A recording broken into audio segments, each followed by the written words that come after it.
तो हेलो बच्चों, आज हम लोग क्लास 10th का एक इम्पॉर्टेंट चैप्टर देखने जा रहे हैं। इम्पॉर्टेंट चैप्टर है वैद्युत धारा।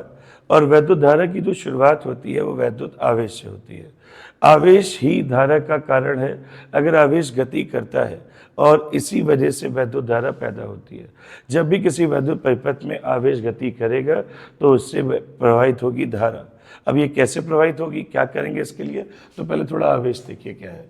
तो आवेश क्या है, किसी वस्तु का वह गुण है जिसके कारण वो किसी वस्तु पर, यहाँ पर लिखा हुआ है वैद्युत बल, और साथ में वैद्युत बल के साथ साथ वो चुंबकीय बल का भी अनुभव कराती है।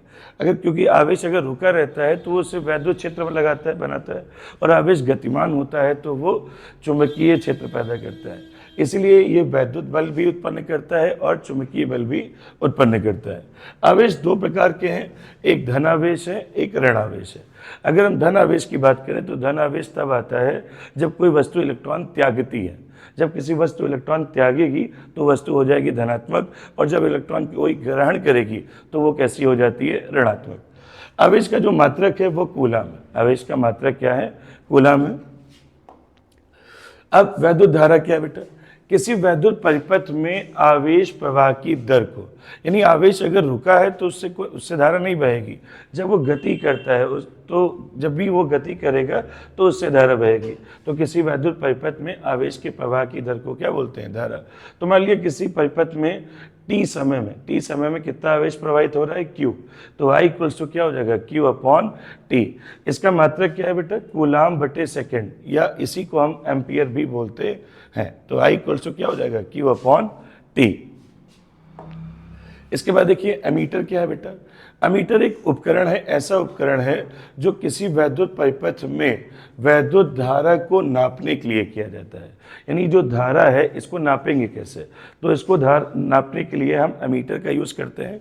एमीटर इस तरीके का होता है, ठीक है। एमीटर में सबसे खास बात क्या है कि इसको हमेशा श्रेणी क्रम में जोड़ते हैं।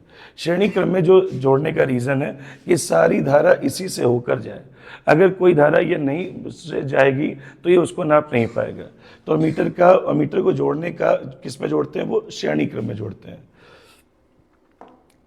तो वैद्युत विभव क्या है बेटा, किस वैद्युत विभव का मतलब है कि किसी आवेश को अनंत से वैद्युत क्षेत्र के भीतर लाने में जो कार्य किया जाता है उसको हम वैद्युत विभव कहते हैं। मान लेते हैं Q आवेश को लाने में हमको कितना कार्य करना पड़ा, W। तो V इक्वल्स टू क्या हो जाएगा, W अपॉन Q। तो इसका मात्रक क्या हो जाएगा, जूल बटे कूलाम। जूल बटे कूलाम, या इसको हम वोल्ट भी कहते हैं। वोल्टमीटर क्या है बेटा, जैसे अमीटर ने धारा को नापा था तो विभवांतर को कौन नापता है, विभवांतर को नापता है बेटा वोल्टमीटर। और अमीटर को हमने किस क्रम में जोड़ा था, श्रेणी क्रम में। किस क्रम में जोड़ा था, श्रेणी क्रम में। तो हम इसको जोड़ते हैं किस क्रम में, समांतर क्रम में। इसको समांतर क्रम में जोड़ा जाता है। बस अमीटर और वोल्टमीटर में जो डिफरेंस है वो बेटा ये होता है कि अमीटर में A लिखा होता है और वोल्टमीटर में V लिखा होता है। इससे आप पहचान सकते हैं, बाकी तो बहुत बड़े डिफरेंस होते हैं। अमीटर का जो प्रतिरोध होता है वो निम्न प्रतिरोध होता है, और जबकि वोल्टमीटर का प्रतिरोध बहुत उच्च होता है। उसको वोल्टमीटर को हम समांतर क्रम में जोड़ते हैं और अमीटर को हम किस क्रम में जोड़ते हैं, श्रेणी क्रम में। इसके बाद देखिए बेटा अगला टॉपिक है ओम्स लॉ।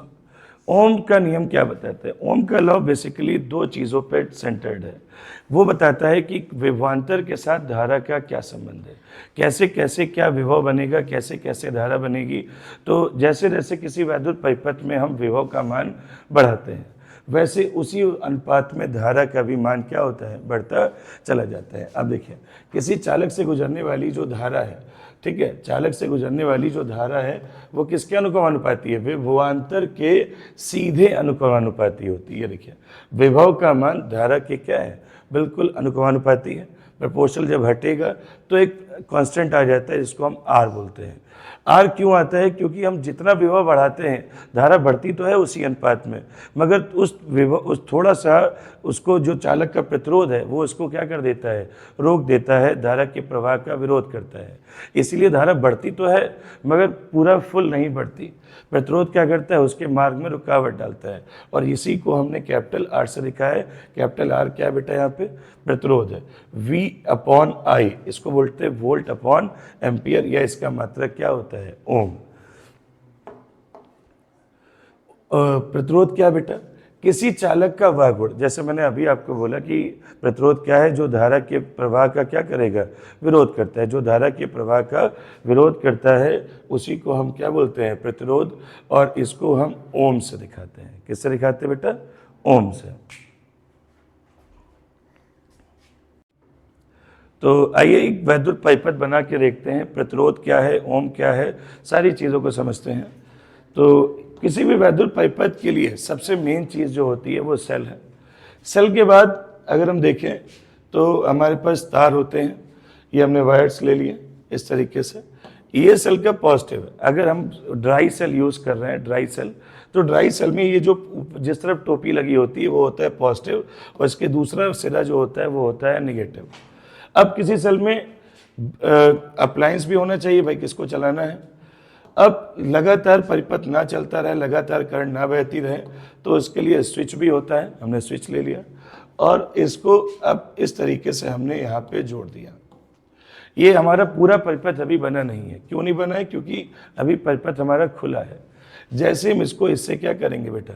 कनेक्ट करेंगे, तुरंत देखिए धारा का प्रवाह क्या होने लगा। अब कुछ बातें उस समय जो मैं आपको नहीं बता पाया क्योंकि मुझे यहाँ बताना था। अब देखिए इलेक्ट्रॉनों का जो फ्लो है वो निगेटिव एंड से, मैंने बोला था ये निगेटिव एंड है और ये इसका क्या होता है? Positive and. इलेक्ट्रॉनों का जो फ्लो है वो निगेटिव टर्मिनल से पॉजिटिव टर्मिनल की तरफ होता है। जबकि अगर हम धारा की बात करें तो जो धारा बहती है वो पॉजिटिव से निगेटिव की तरफ बहती है। देख रहे हैं? धारा जो बह रही है वो पॉजिटिव से निगेटिव है, और इलेक्ट्रॉन की अगर हम बात करें तो वो निगेटिव एंड से पॉजिटिव एंड की तरफ बहते हैं। ठीक है। और अब मैं बात कर रहा था उस टाइम आपसे कि एमीटर को हम कैसे जोड़ते हैं। तो ये देखिए बेटा, हमने एमीटर को इसके साथ किस क्रम में जोड़ दिया है? श्रेणी क्रम में। ये देखिए ये एमीटर है और ये देखिए पूरा हमारे साथ ये एमीटर किस क्रम में जुड़ गया? श्रेणी क्रम में। मगर अगर हमको वोल्टमीटर जोड़ना है तो वोल्टमीटर को बेटा जोड़ने के लिए हमारे पास समांतर क्रम है। देखिए इसको हमने अलग से जोड़ा है। ये हमारी 9 वोल्ट की बैटरी है। इस तरीके से ये हमने वोल्टमीटर को समांतर क्रम में जोड़ा और ये एमीटर को हमने किस क्रम में जोड़ा? श्रेणी क्रम में। और जो बातें थी उस टाइम नहीं हो पाई, अब थोड़ा सा आपको और डिटेल दिखा देता हूँ। ये देखिए यहाँ पे बैटरी दी हुई है। ये तकरीबन देखिए मैंने विभव बढ़ाया, मैंने इसका क्या किया? विभव बढ़ाया। और देखिए धारा भी उसी अनुपात में क्या हो गई? बढ़ गई। मैंने 31 वोल्ट कर दिया, 52 वोल्ट कर दिया। जैसे जैसे मैं विभव बढ़ाता जा रहा हूँ धारा भी क्या होती जा रही है? बढ़ती जा रही है। उसी अनुपात में बढ़ रही है। इलेक्ट्रॉनों की गति उसी अनुपात में बढ़ रही है, धारा भी उसी हिसाब से बढ़ रही है। ये देखिए, तो जैसे जैसे मैं विभव बढ़ा रहा हूँ, आप यहाँ इन पे और इन पे नज़र डालिए। ये देखिए विभव मैंने कर दिया 61, तो धारा भी मेरी कितनी हो गई? 6.1। ठीक है। और ये 18 और ये 1.8। ठीक है। तो जैसे जैसे विभव बढ़ाते हैं उसी अनुपात में धारा बढ़ती चली जाती है। अब कल हम बात करने वाले हैं कि किसी भी चालक का जो प्रतिरोध है वो किन बातों पर निर्भर करता है, कौन कौन से फैक्टर्स हैं जिन बातों पे किसी चालक का प्रतिरोध निर्भर करता है। इसके लिए करना क्या होगा? आपको इंतज़ार, अगला वीडियो कल डालूंगा मैं।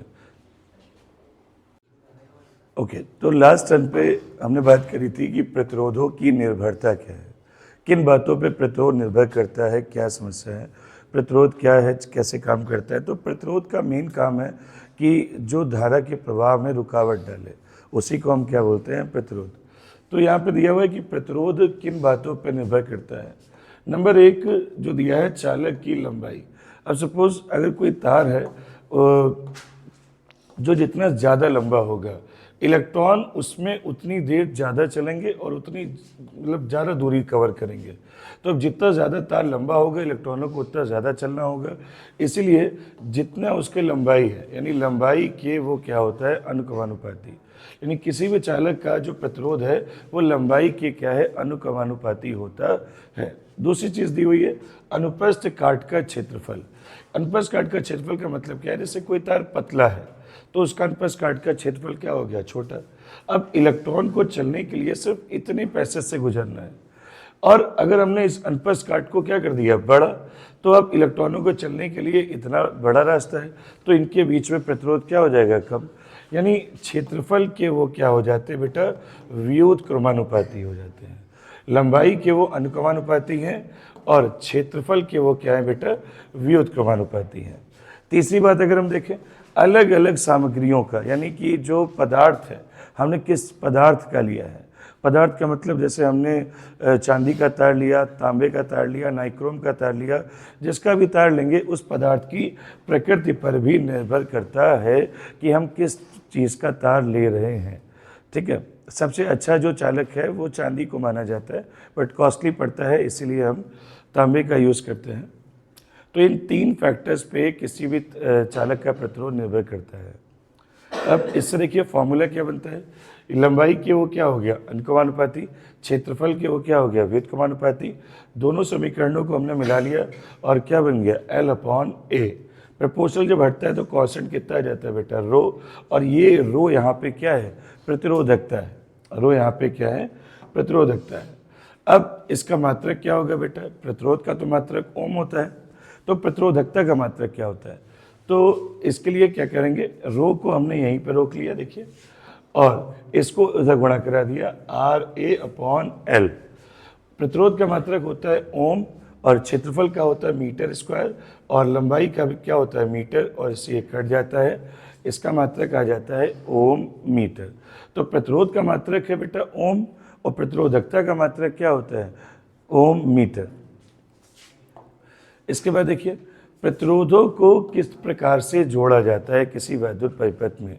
तो प्रतिरोधों को बेसिकली 2 टाइप से जोड़ा जाता है, एक है श्रेणी क्रम, और दूसरा बेटा क्या होता है, इसके बाद आप देखेंगे समांतर क्रम। एक श्रेणी क्रम है और एक समांतर क्रम है। श्रेणी क्रम की अगर हम बात करें तो श्रेणी क्रम में जो प्रतिरोध है बेटा, एक के बाद एक जुड़े हैं। जैसे आप ये देखिए, ये जुड़ा है, उसके बाद अगला ये जुड़ा है, अगला ये जुड़ा है, इस तरीके से सारे प्रतिरोध एक साथ जुड़े हैं और सब में एक ही धारा बहती है। आप देखिए यहाँ से जो धारा जा रही है वो सब में सेम जाएगी।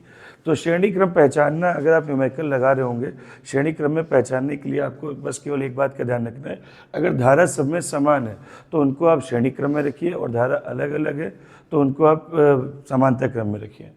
तो देखिए इसका डेरिवेशन क्या है, क्योंकि डेरिवेशन इसका पेपर में कई बार आया है, तो डेरिवेशन देख लीजिए, न्यूमेरिकल तो आते ही हैं। तो माना 3 प्रतिरोधक हैं, कोई 3 प्रतिरोधक हैं जिनके प्रतिरोध R1, R2 और R3 हैं, जिनको हमने V वोल्ट की बैटरी से जोड़ा है। ये हमारी V वोल्ट की क्या होगी, बैटरी। ये बैटरी का पॉजिटिव टर्मिनल है, ये नेगेटिव टर्मिनल है। बैटरी से I धारा जा रही है, और मैंने पहले बोल दिया था कि सब में समान धारा जाती है, ठीक है, जिससे इनके जो विभव हैं वो V1, इसका विभव हो जाएगा V1, इसका V2, और इसका क्या हो जाएगा V3। तो टोटल विभव बेटा कितने हो जाएंगे, कुल विभव। अच्छा V1 V2 सबके अलग अलग क्यों है, क्योंकि धारा सब में समान गई है, मगर प्रतिरोध सबके क्या थे, अलग अलग। इसी वजह से इसका प्रतिरोध V1 है, इसका V2 है, इसका V3। कुल प्रतिरोध क्या हो जाएगा, V1 + V2 + V3। अब V इक्वल्स टू क्या होता है बेटा, IR। V इक्वल्स टू होता है IR, तो V1 की वैल्यू क्या होगी, IR1 क्या होगी, IR1। V2 की वैल्यू IR2, V3 की वैल्यू IR3, क्योंकि सब में धारा क्या गई है, समान। ये सारे V1 V2 के मान इस समीकरण 1 में रख देंगे तो कितना हो जाएगा, IR1, IR2, IR3, सारे मान रख दिए। इन सबसे हमने कॉमन क्या ले लिया, I, और वहाँ V इक्वल्स टू क्या लिख दिया, IR, और I से I क्या हो गया, कैंसिल हो गया, और तुल्य प्रतिरोध कितना आ गया हमारा, R1 + R2 + R3। श्रेणी क्रम की खास बात यह है कि जब भी हमको प्रतिरोध ज़्यादा चाहिए होता है तब हम श्रेणी क्रम में जोड़ते हैं, और श्रेणी क्रम का प्रतिरोध सर्वाधिक होता है। अगर हम समांतर क्रम में जोड़ेंगे तो प्रतिरोध हमको न्यूनतम मिलेगा। तो ये हमारे सामने है समांतर क्रम। समांतर क्रम की खास बात मैं आपको बता दूं, जब प्रतिरोधों को इस प्रकार जोड़ा जाए कि सभी प्रतिरोधक के जितने भी सिरे हैं, चाहे आप इसको देखिए चाहे इसको देखिए, सबको समान वोल्टेज मिल रहा है, सब एक ही पोटेंशियल से जुड़े हैं, सबका विभव क्या है, एक समान है, किसी का ना कम है ना किसी का ज़्यादा। जबकि अभी आपने श्रेणी क्रम में देखा था तो श्रेणी क्रम में इसका विभव V1 था, V2 था, V3 था, और इनमें धाराएं क्या थी, समान। जैसे ही हमने इसमें धारा प्रवाहित की I, तो इसका इस सिरे पे विभव कितना, इसमें धारा चली गई I1, इसमें I2, इसमें क्या हो गई I3। उसमें सब में धारा क्या थी, समान, इसमें धारा सब में क्या है, अलग अलग। तो माना 3 प्रतिरोध R1, R2, R3 हैं, समांतर क्रम में बेटा V वोल्ट की बैटरी के साथ क्या है, जुड़े हैं। बैटरी से I धारा क्या होती है, प्रवाहित होती है। जो बिंदु A पर, देखिए बेटा यहाँ बिंदु A आया और ये 3 भागों में क्या होगी बेटा, बट गई, ठीक है। और पुनः B बिंदु पर, ये जो B बिंदु है इस पर जाके फिर से मिलकर I होगी। तो समांतर क्रम की जो पहचान है उसमें धारा सब में क्या होती है, अलग अलग होती है। सब में धारा क्या होती है, अलग अलग। और श्रेणी क्रम में धारा सब में क्या होती है, समान होती है। सब में धारा क्या होती है, समान। तो यहाँ देखिए इसमें सब में धारा क्या है, अलग अलग। अब यहाँ देखिए ओम का लॉ लगाया, V इक्वल्स टू क्या होगा, IR। I इक्वल्स टू क्या होगा बेटा, V upon R। I2 equals to क्या होगा, V upon R। I3 equals to क्या होगा, V अपॉन R3। आप देख सकते हैं सब में विभव क्या है बच्चे, समान है। सबका विभव क्या है, समान है। और यहाँ से हमने सारे V क्या ले लिए, कॉमन, ठीक है। ये अपॉन में आ जाएगा V, और V की जगह पे हमने क्या लिख लिया, IR। I से I क्या हो गया, cancel. 1 upon R1 plus 1 upon R2 plus 1 upon R3। ये समांतर क्रम है। समांतर क्रम को हम प्रेफरेंस तब देते हैं जब हमको सारे जब प्रतिरोध हमको न्यूनतम चाहिए, क्योंकि समांतर क्रम का जो प्रतिरोध है वो सबसे कम होता है। और जब न्यूमेरिकल्स आप करेंगे, अभी मैं आपको अगला सेशन न्यूमेरिकल का भी दूंगा, तो उस न्यूमेरिकल में आप देखेंगे कि समांतर क्रम श्रेणी क्रम पहचानना बहुत आसान है। अगर सब में धारा समान है तो वो श्रेणी क्रम में, और धारा कहीं पर भी अगर बट रही है तो वो क्या हो जाता है, श्रेणी क्रम हो जाता है। तो आज इतना ही, बाकी अगले वीडियो में आपको और बताएंगे। ओके, तो इसके बाद अगले टॉपिक है वैद्युत ऊर्जा।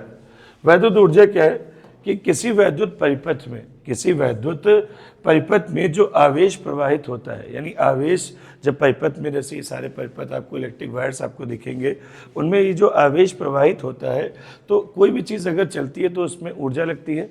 तो इस वैद्युत परिपथ में जो आवेश जब गति करते हैं तो उनके कारण उसमें जो ऊर्जा व्यय होती है, उसी ऊर्जा को हम क्या बोलते हैं, वैद्युत ऊर्जा।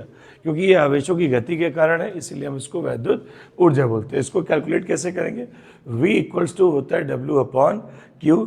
तो W इक्वल्स टू क्या हो गया बेटा, QV। W इक्वल्स टू क्या हो गया, QV। तो एक ऊर्जा, क्योंकि कार्य ही क्या होती है, ऊर्जा, ठीक है। जो भी आप कार्य निकालते हैं वही ऊर्जा के रूप में संचित होता है, इसीलिए हम कार्य को ही क्या बोलते हैं, ऊर्जा। तो W equals to QV। I equals to क्या हो गया बेटा, Q अपॉन T। तो Q इक्वल्स टू हो गया IT। इस वैल्यू को उठा के हम यहाँ पुट कर देंगे तो एक कार्य ऊर्जा का फॉर्मूला क्या निकला था, W इक्वल्स टू QV। दूसरा फॉर्मूला Q की जगह पे जब हम लिख देंगे IT, तो अब दूसरा फॉर्मूला हो गया ITV या VIT कह लीजिए, जो भी कहिए। V इक्वल्स टू क्या होता है बेटा, IR। तो V की जगह पे हमने क्या लिख लिया, IR। I क्या हो गया, I स्क्वायर RT। तो टोटल 3 फॉर्मूले निकले बेटा, QV, ITV, I square RT। ये टोटल 3 फॉर्मूले होते हैं। और चूंकि ये सब ऊर्जा है तो ऊर्जा का मात्रक क्या होगा, जूल। ऊर्जा का मात्रक क्या होगा, जूल। तो देख लीजिए एक बार, किसी वैद्युत परिपथ में आवेश के प्रवाह के कारण जो भी ऊर्जा उसमें संचित होती है उसको हम बोलते हैं वैद्युत ऊर्जा। अब वैद्युत शक्ति क्या है बेटा, तो किसी वैद्युत परिपथ में ये जो वैद्युत ऊर्जा प्रवाहित हो रही थी, इसके क्षय होने की दर को, ये खत्म भी होती, खर्चा भी होती है, तो इसके क्षय होने की दर को वैद्युत शक्ति कहते हैं। ऊर्जा मतलब जो आवेश इधर से उधर जा रहा था वो ऊर्जा है, और इसके जो क्षय होने की दर, यानी किस रेट से ये खत्म हो रही है, इसको बोलते हैं वैद्युत शक्ति। इसको बोलते हैं वैद्युत शक्ति। तो मान लिया T समय में W ऊर्जा क्या हो रही है बेटा, वह हो रही है। कितनी ऊर्जा वह हो रही है, W। तो अब शक्ति का फॉर्मूला क्या हो जाएगा बेटा, P equals to W upon T। जब भी आपसे कहा जाता है दर, क्या कहा जाता है, दर, तो दर का मतलब होता है कि उसको आप समय से भाग कर दीजिए। तो P equals to W upon T, ठीक है। W इक्वल्स टू हो गया जूल अपॉन सेकेंड। तो इसका मात्रा क्या निकला, जूल अपॉन सेकेंड। और जूल अपॉन सेकेंड को एक और नाम से हम जानते हैं, वाट। तो किसी वैद्युत परिपथ में वैद्युत ऊर्जा के क्षय होने की जो दर है वो वैद्युत शक्ति कहलाती है। अब इसके अलावा कुछ बड़े मात्रक हैं इसके, जैसे 1 किलोवाट। 1 किलोवाट होता है 1000 वाट। 1 मेगावाट होता है 10 की पावर 6, और 10 की पावर 6 वाट। 1 हॉर्स पावर यानी 1 अश्वशक्ति 746 वाट। ये थोड़े बड़े मात्रक हैं वाट में ही, बट थोड़ा बड़े लेवल पे हैं। अब जो सबसे इम्पॉर्टेंट है और बहुत सारे न्यूमेरिकल इसी टॉपिक पे बेस है, PVIR में संबंध। ये मैंने आपको करके पहले से नहीं दिया कि मैं आपके सामने करना चाह रहा था। ये देखिए P इक्वल्स टू क्या होता है बेटा, W/T। अभी अभी आपने पढ़ा कि किसी वैद्युत परिपथ में वैद्युत ऊर्जा के क्षय होने की दर को क्या बोलते हैं, वैद्युत शक्ति। तो P इक्वल्स टू क्या हो गया, W/T। अब यहाँ पे देखिए V इक्वल्स टू क्या होता है, W/Q। तो W इक्वल्स टू क्या हो गया बेटा, QV। W इक्वल्स टू आ जाएगा QV। इसको आप उठा के यहाँ पे रख देंगे, W की जगह पे QV/ कितना हो गया, T। अब अगला फॉर्मूला देखिए, I इक्वल्स टू क्या होता है, Q/T। तो Q इक्वल्स टू हो गया IT। Q इक्वल्स टू हो गया IT। अब इस Q की वैल्यू को उठा करके यहाँ पे रखेंगे ITV, और ये T से T क्या हो गया, कैंसिल। तो पहला जो फॉर्मूला आया है वो आया है पावर की का P इक्वल्स टू W/T। दूसरा फॉर्मूला है P equals to VI। P equals to VI। इसके बाद देखिए V इक्वल्स टू बेटा होता है IR। V इक्वल्स टू होता है IR। तो अब इस फॉर्मूले को उठा के यहाँ पे रख दीजिए, P इक्वल्स टू हो गया IR इंटू I। तो ये हो जाएगा I²R। I²R। तो ये हमारा तीसरा फॉर्मूला। चौथा फॉर्मूला देखिए, पावर का R से हमने ऊपर मल्टीप्लाई कर दिया, R से हमने नीचे मल्टीप्लाई कर दिया। तो अब ये बन जाता है I²R²/R। और IR अगर आपको पता हो तो इसको बोलते हैं ओम का नियम, यानी IR को हम लिख सकते हैं V। चूँकि यहाँ स्क्वायर दिया हुआ है दोनों पर, तो हमने क्या लिख दिया, V²।